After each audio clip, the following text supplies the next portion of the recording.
काल माननीय उच्च न्यायालयाने एक महत्त्वाचा निर्णय दिलेला आहे आणि परत एकदा शिक्कामोर्तब केलेला आहे की आमचं हिंदू राष्ट्र हे डॉक्टर बाबासाहेब आंबेडकरांच्या संविधानाच्या अनुसार चाललं आहे आणि कोणीही इथे शरिया कायदा लागू करायचा प्रयत्न करत असेल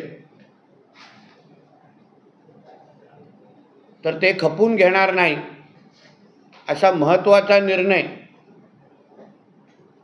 लाऊडस्पीकरच्या संदर्भात दिलेला आहे। काही महत्त्वाची निदर्शने ही पोलीस खात्याला पण माननीय न्यायालयाने दिलेले आहेत। ॲडव्होकेट कौशिक म्हात्रे यांनी जी याचिका टाकलेली त्याच्या संदर्भात हा अतिशय महत्त्वाचा निर्णय आलेला आहे। हे आमचं हिंदुत्ववादी विचाराचं सरकार आदरणीय देवेंद्र फडणवीस साहेब मुख्यमंत्री यांच्या नेतृत्वात चालणारं आमचं महायुतीचं सरकार माननीय न्यायालयाने दिलेल्या निर्णयाची 100% अंमलबजावणी करेल असा विश्वास मी व्यक्त करतो। कोणीही कायद्यापेक्षा मोठं नाही। कोणीही इथे दादागिरी आणि इस्लाम राष्ट्र बनवण्याचे कोणाचेही मनसुबे असतील तर ते आमचं हिंदुत्ववादी विचाराचं सरकार खपून घेणार नाही असा विश्वास मी महाराष्ट्राच्या जनतेला देतो। जे हे 5 वेळा बोंगे वाजवत बसतात त्यांनी त्यांचे बोंगे वाजवण्याचे कार्यक्रम स्वतःनीच बंद करावेत। आम्हाला राज्यात संघर्ष नको आहे। आम्हाला इथे कायदा आणि सुव्यवस्था हवी आहे आणि म्हणून संविधानाच्या अनुसार चालणारा आपला राज्य आणि देश जसा हिंदू समाज न्यायालयाच्या आणि संविधानाच्या प्रत्येक निर्णयाचं पालन करतो, कुठल्याही हिंदू सणांमध्ये मग ते गणेश चतुर्थी असो, नवरात्रीचे दिवस असो, कुठलाही पालखीचा कार्यक्रम असो, कधीच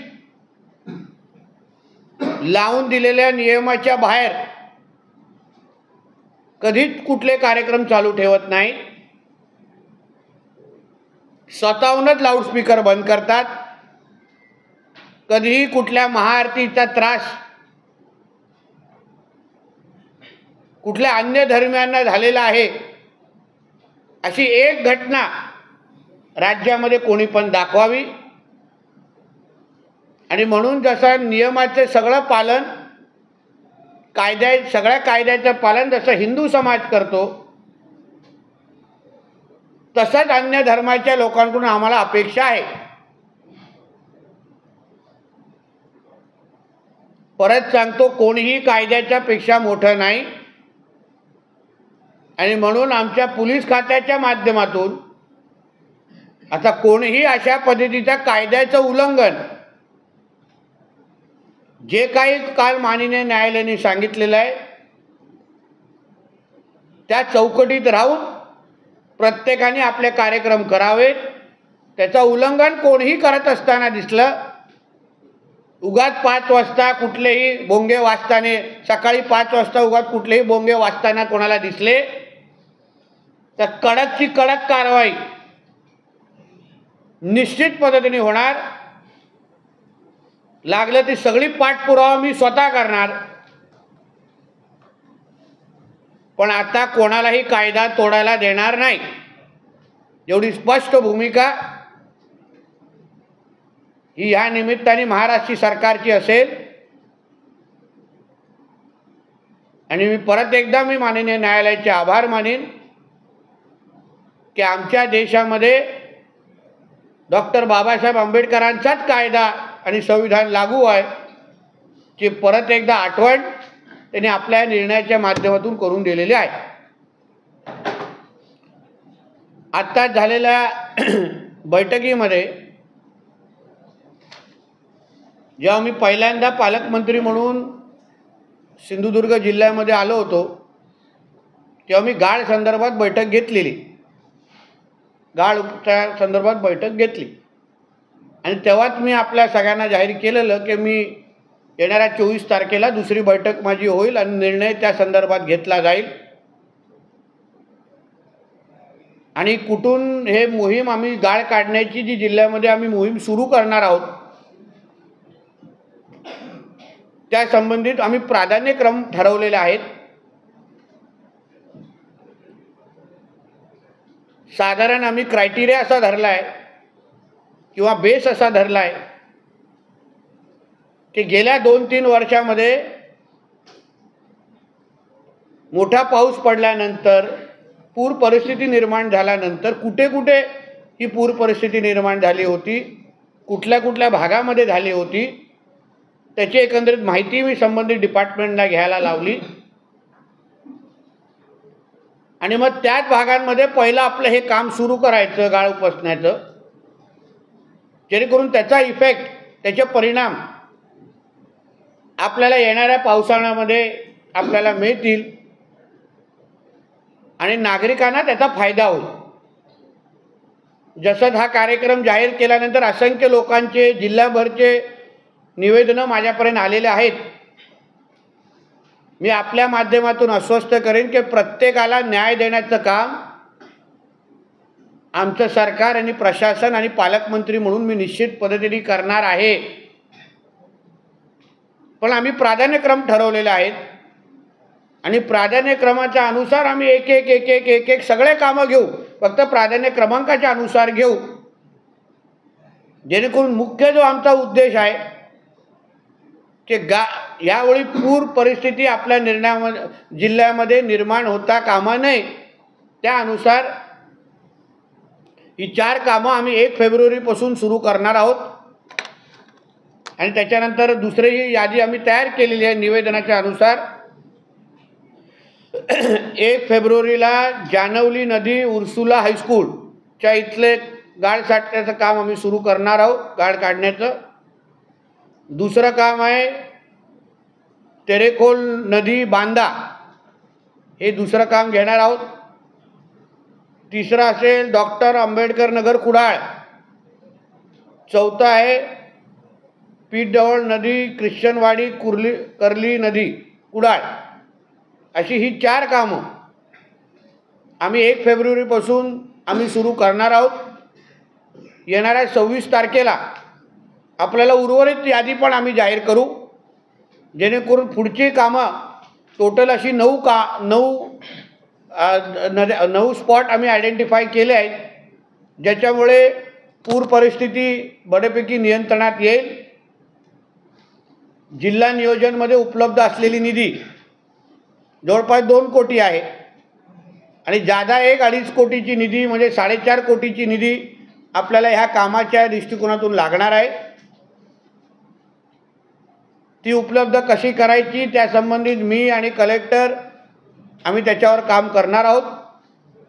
पण मी एक सूचना जिल्हा प्रशासनाला अशी दिलेली आहे की सगळंच काय शासनाच्या पैशावर अवलंबून न राहता आपण PPP म्हणजे पब्लिक प्रायव्हेट पार्टनरशिप या माध्यमातून ह्या गाळ काढण्याचा कार्यक्रम आपण घ्यावा असे मी सूचना दिल्या आहेत. त्याच अनुसार आम्ही क्रीडाईशी बोलणार आहोत. क्रीडाईमध्ये जे व्यावसायिक आहेत आमच्या जिल्ह्यातले त्यांना आम्ही विश्वासात घेऊन, त्यांनाही रेतीची गरज लागते, मग त्यांनी त्यांची मशिनरी लावून या संबंध आता काय होणार जेव्हा आपण गाळ काढू तर हे सगळं तिकडेच साठलं जाईल. त्याच्यामुळे दुर्गंधी आणि विविध गोष्टीचा प्रश्न निर्माण होतील. म्हणून आम्ही तोडगा काय काढला, यापेक्षा व्यावसायिकांशी बोलावं. जिल्ह्यातले जे दोन मोठे 2-3 कामं चालू आहेत, रस्त्यांची किंवा अन्य विषयांची जी कामं चालू आहेत, त्या कंत्राटदारांशी कलेक्टर स्वतः बोलतील.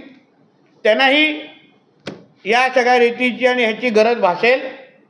मग त्यांना ह्या कामामध्ये सामावून घ्यायचं, त्यांच्या मशिनरी वापरायच्या, जेणेकरून शासनाचे पैसे आपल्याला कमी लागणार आणि त्यांनाही त्यांचंही काम होईल आणि आपलंही गाळ काढण्याचं काम होईल, जेणेकरून सगळ्यांचाच फायदा या निमित्ताने होणार. शासनाचाही पैसा वाचेल, जेणेकरून तो पैसा आम्ही जिल्ह्याच्या अन्य विकास कामासाठी वापरू शकू.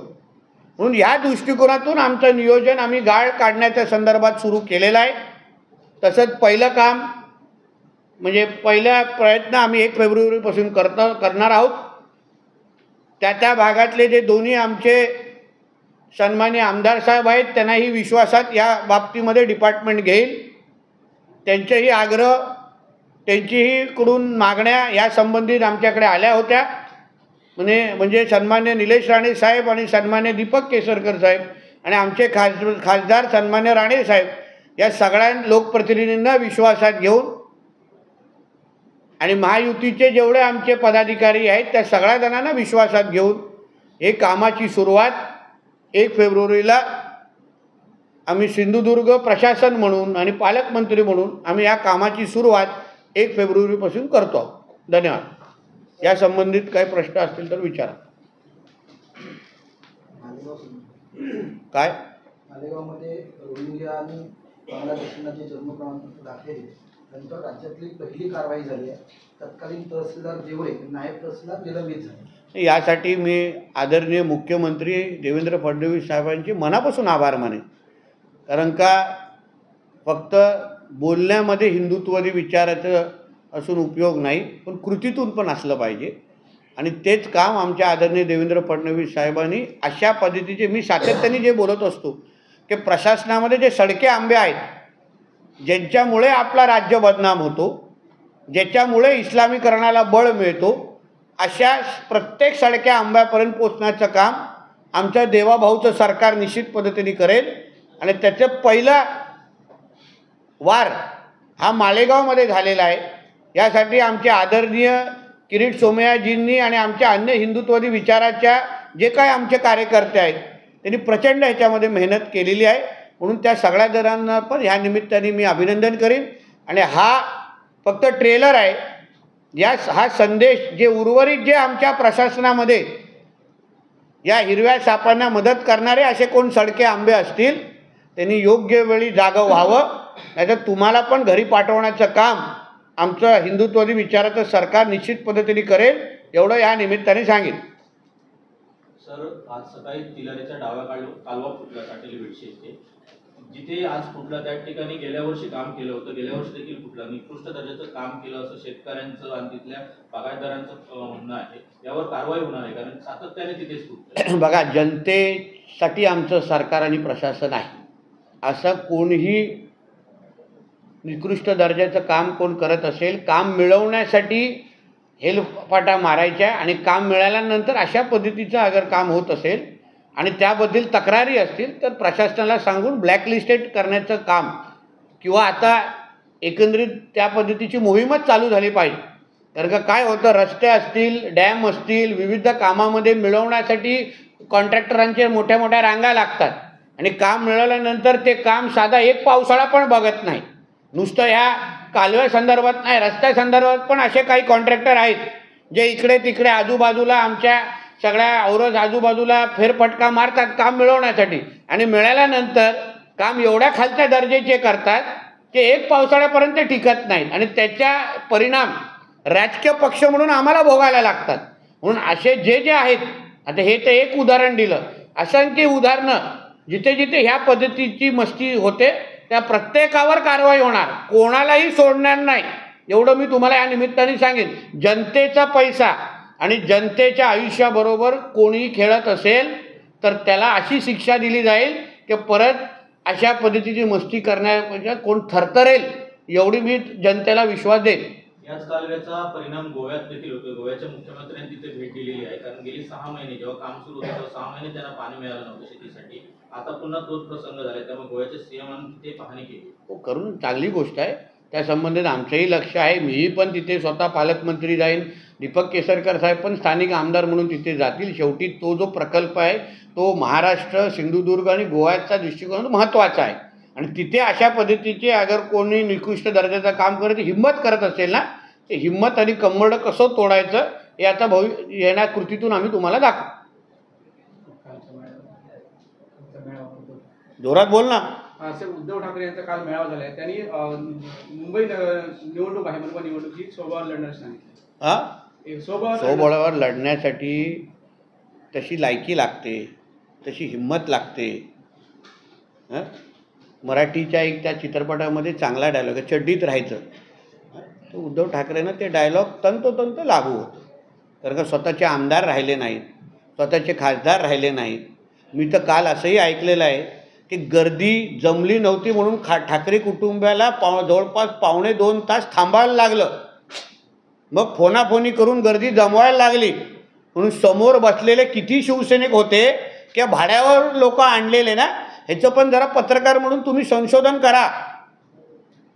कळलं ना? मग कळेल की उद्धव ठाकरेची ही जी स्वबळाची बोलण्याची लायकी आणि राजकीय क्षमता राहिली आहे का हे कळेल. आणि आमच्या अमित साहेबांना की झाड की पत्ती बोलण्याची हिंमत हे काँग्रेस आणि राष्ट्रवादी म्हणजे राष्ट्रवादी कोण, शरद पवार गट यांनी खाऊन थुकलेल्या च्युइंगम म्हणजे उद्धव ठाकरे त्यांनी करू नये. सर, कालच्या मेळाव्यामध्ये राजन साळवींनी दांडी मारली होती. ही चर्चा उलटसुलट आहे की त्या भाजपच्या संपर्कात. तुम्ही त्यांना विचारा. दांडी त्यांनी मारली, तर तुम्ही कशाला माझ्याकडे दांडा दाखवताय? त्यांनी दांडी मारली, त्यांना विचारा, बाबा तुम्हाला दुसरं काय काम होतं का? तुम्ही का गेलात नाही? घरात काय अडचण होती का? थोडं गाडी काढा, राजापूरला जा आणि विचारा. तरी तुला खोकला लागलेला आहे. तर ते अनैतिक धंद्याबाबत तुम्ही गेल्या पत्रकार परिषदेत हो, ती मोहीम अजून तर तीव्र आहे की ते तुम्हाला कसं दाखवून आम्ही करू?